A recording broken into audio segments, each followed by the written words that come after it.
Hello everybody, welcome back to the channel. If it's your first time here, make sure you hit that subscribe button down below. And we have a new program review for you today, and it is Jeff Nippard's upper lower split. So let's get into it.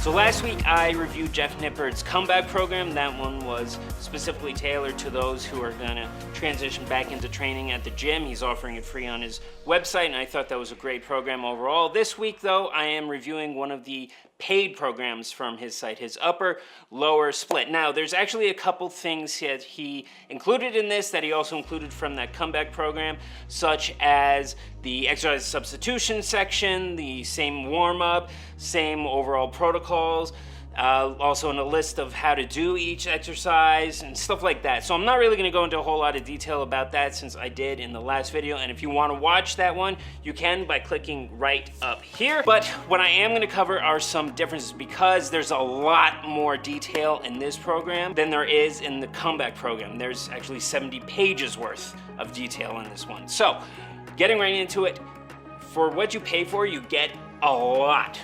Overall, I think it's also actually a really great program, and again, kind of similar to the comeback program. There's two caveats that I have towards it, but I'll discuss that in a little bit. But let me go ahead and get right into the swing of things. So in the guide that you purchase, he actually includes a lot of things that I really like, such as an anatomy section. So he goes over every major muscle group, not only what the muscle is and what it does, but also the insertion and origin of the muscle, and also which exercises are used to stimulate and exercise that particular muscle group. So awesome that he included this because a lot of people may not necessarily know this stuff, and I think it's a really good scientific principle for you to know. So kudos for him to including this. Now he also has a detailed FAQ section, so pretty much any question you think you might have, he covers in that section right there. So I don't really need to go into a whole lot of detail about it. Just know that he basically answers every question that you might have, and in case if he doesn't, he provides you an email address that you can contact him directly for any other questions that you might have, and I have no doubt that he would in fact respond and help you out if you do in fact email him. Now the program itself, it is a 9-week program, 6 days a week, high frequency, high volume. So like I mentioned, it's an upper lower split, so you're hitting your upper body 3 times a week and your lower body 3 times a week. So you're getting every major muscle group quite a lot throughout the week. And again, you're hitting quite a lot of sets and overall volume for each of those muscle groups. Now, some people might have a bit of concern about this because I think that's a little bit too much and could end up leading to injury pretty fast. But Jeff actually accommodates for this by designing the program in a wave type of form. So what do I mean by that? So if you look at the program, you'll see that weeks 1 through 3 start to progress in terms of the number of sets and overall volume that you do. And then when you get to week 4, it actually brings the volume back down to around where week 1 was. So it kind of goes like this and then back down again. And then week 5, it starts going up to 6 and 7, and then around there, you go back down again, and then kind of goes that. So it does kind of this sort of pattern with it.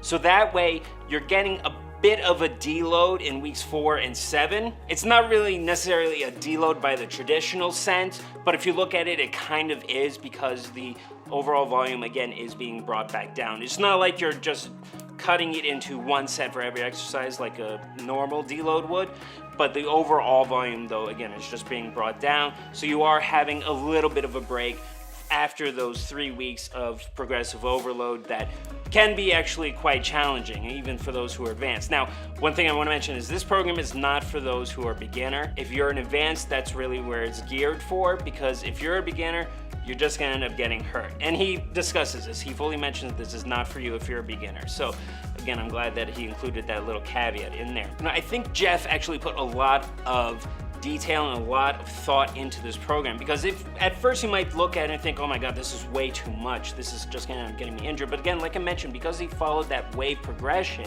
you're not gonna end up getting hurt. You'll be just fine. The program will definitely be effective. It will give you progress. It follows proper progression, progressive overload, and I think it's well laid out and very logical. Now, one other thing that I want to mention here is that he includes actually on some of the days a weak point exercise for you to do at the end.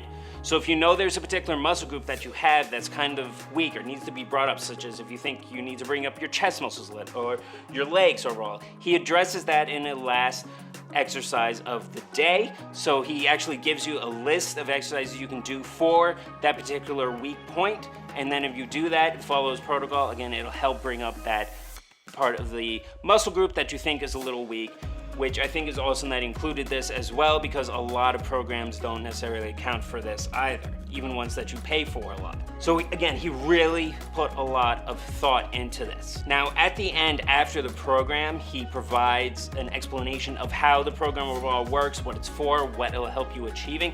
I think he should have put this in the beginning of the guide, necessarily after the program, so it's kind of a weird spot, but it's still good that he included a full-on explanation of how everything works and how the program itself actually works. And then at the very end, he puts in a reference section. So he mentions throughout the guide there what research says about this particular exercise, or how much volume you need, or the right thing about intensity, or about RPE, the rate of perceived exertion. So I think it's really great that he put in all these references to back up all the claims he's made throughout the guide and in the program itself in terms of its design and how he has it laid out.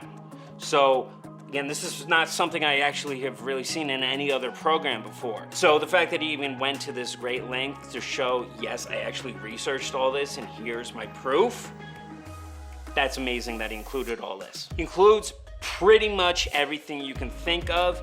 You won't have a hard time following it. The program itself is logical, and I definitely think it's great. Now, like I mentioned before though, there are two caveats that I have towards this, and they're the same ones that I had towards the combat program I reviewed last week. The first is that exercise substitution section. Great that he has it, but he needs to explain it in detail, how to use it, when to do those substitutions, because a lot of people, again, may not necessarily know. They may not know that they need to do the substitution. They may not necessarily know that because they have this limitation, they should be doing a different exercise. Or that they think, oh, I don't necessarily feel like doing exercise today. How can I substitute something else that I'll feel like doing? So he needs to go into detail. It's not like the rest of the guide isn't detailed itself. Again, it's 70 pages, so it wouldn't take much for him to include this one additional section here, a little bit more detail in this one part. And then the second caveat here is the fact that, again, he included the deadlift in the program. Like I mentioned last week, there's nothing necessarily wrong with the deadlift. I think just overall though, doing the trap bar deadlift is better, it's safer, and it's gonna be just as effective in helping you build up both strength and size in just, again, a much safer manner. So he should have done that instead of the traditional deadlift. But other than that, awesome program, awesome guide that he includes. Definitely recommend you give it a try, and at 40 bucks, that's practically a steal for everything that he included for it. I've seen programs that cost 100 bucks that don't include anywhere near the amount of detail and information that is included in this program. So again, definitely give it a try. My final score for it is a 9.5 out of 10, taking that half point off just because of those two caveats. So other than that, definitely give it a try. All right, guys, hope you enjoyed this review. If there's a specific one, again, you want me to go over, let me know down below, and I'll definitely get to it. Make sure you subscribe too if you haven't already. I'd really appreciate it, and I will see you guys next week.